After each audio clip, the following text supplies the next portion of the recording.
Redemocratização e populismo. Governo Dutra.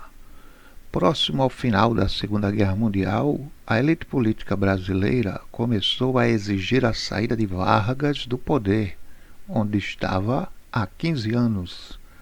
Vargas, prevendo que seria difícil se manter no cargo por mais tempo, decretou um ato adicional que determinava a realização de eleições gerais, inclusive para a Assembleia Constituinte, juntamente com a criação de partidos políticos.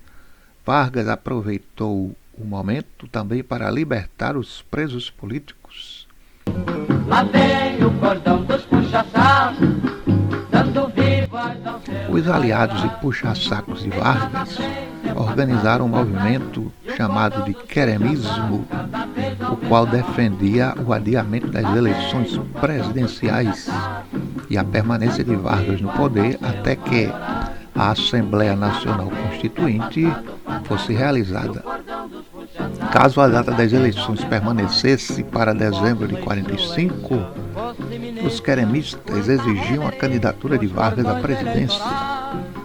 Até os comunistas, que durante o Estado Novo estavam na cadeia, ao sair, passaram a apoiar Vargas devido ao seu discurso nacionalista e estatista. No final de outubro, o presidente colocou seu irmão Benjamin Vargas no cargo de chefe de polícia do Distrito Federal. Os militares interpretaram essa atitude como uma manobra varguista para continuar no poder. Sendo assim, em 29 de outubro de 45, Vargas foi deposto pelo alto comando do Exército, sob o comando do general Góes Monteiro.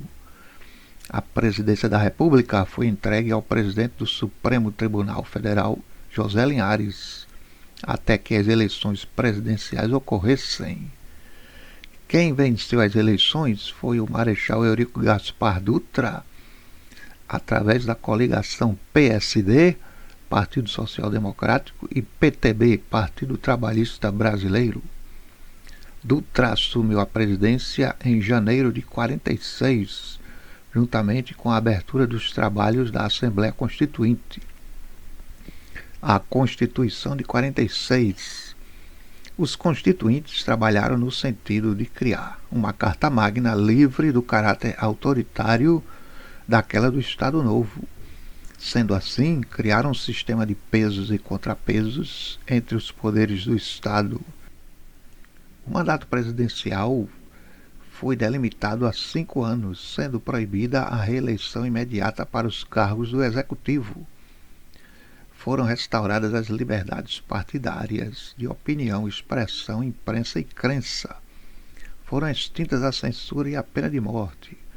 Um detalhe importante é que, nas eleições presidenciais, presidente e vice-presidente poderiam ser de partidos não alinhados. Você poderia se candidatar ao cargo de vice-presidente, independente de ligação com o cargo de presidente. No tocante às questões trabalhistas, foi mantida tanto a CLT, de inspiração fascista, quanto alguns mecanismos de controle do Estado sobre os sindicatos.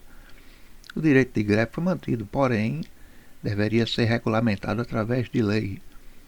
A Constituição de 46 trouxe alguma coisa de democracia, mas não permitia o voto dos analfabetos. Os principais partidos da época eram PSD, PTB e UDN. PSB e PTB formavam a base de apoio a Vargas. O PSD reunia prefeitos, industriais, proprietários rurais, comerciantes e funcionários públicos. Era mestre na articulação, nos acordos, nas alianças, no clientelismo, no toma lá da cá. Tinha lideranças de peso, tais como Tancredo Neves, Juscelino Kubitschek, José Maria Alckmin, Ulisses Guimarães, Hernani do Amaral Peixoto, Agamenon Magalhães e outros.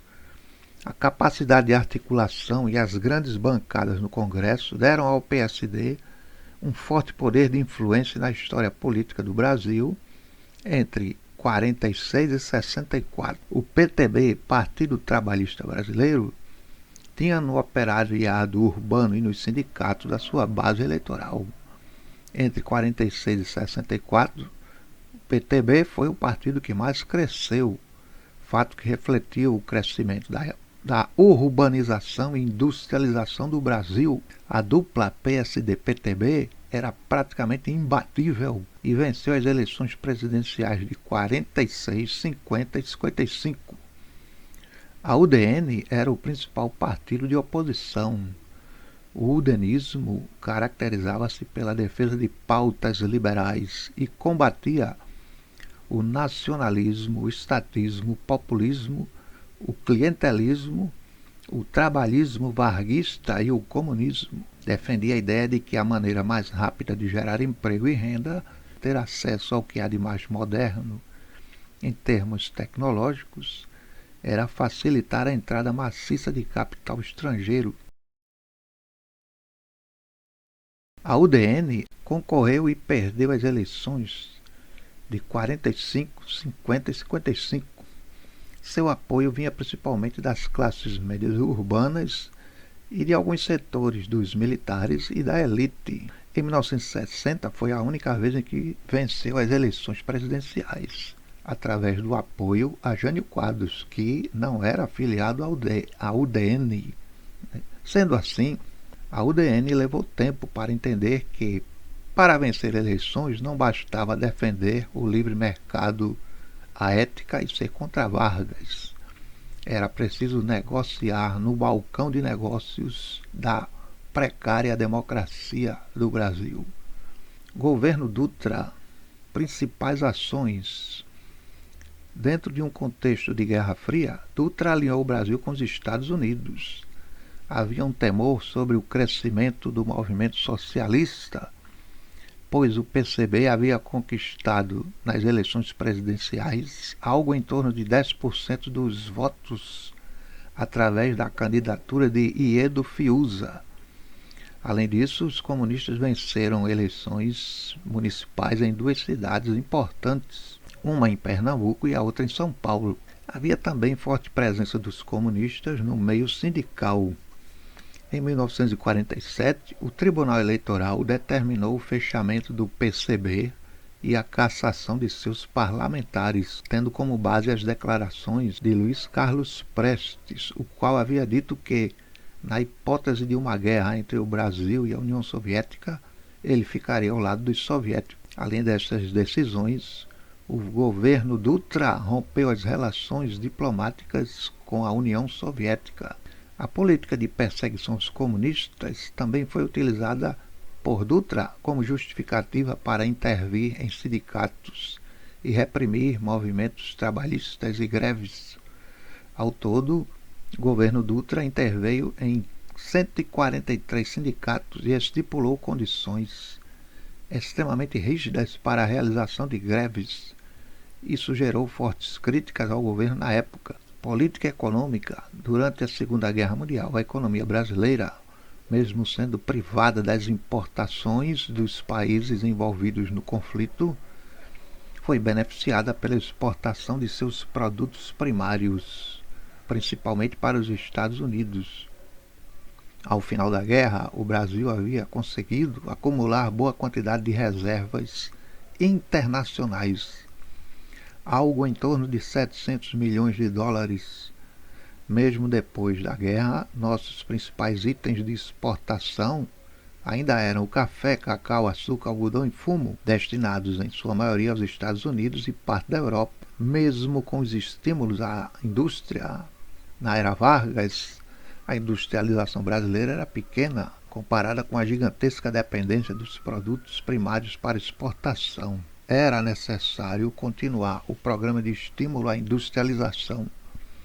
Ao assumir o poder, o governo Dutra apostou em uma política econômica liberalizante, acreditando que a reorganização rápida da economia mundial atrairia muito capital externo ao país, o qual compensaria o déficit comercial, juntamente com a execução de reformas liberalizantes.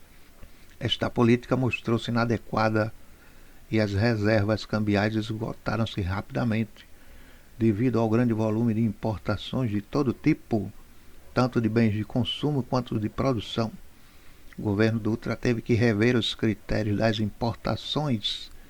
Em 1947, foram implantados controles seletivos de importação, priorizou-se os bens de produção e as matérias-primas necessárias à atividade industrial.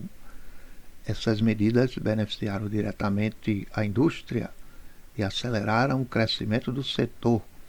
Em 1948, o governo Dutra apresentou ao Congresso o Plano SALT, Saúde, Alimentação, Transportes e Energia, o qual almejava incentivar o crescimento econômico através de diversas obras estratégicas nos setores envolvidos.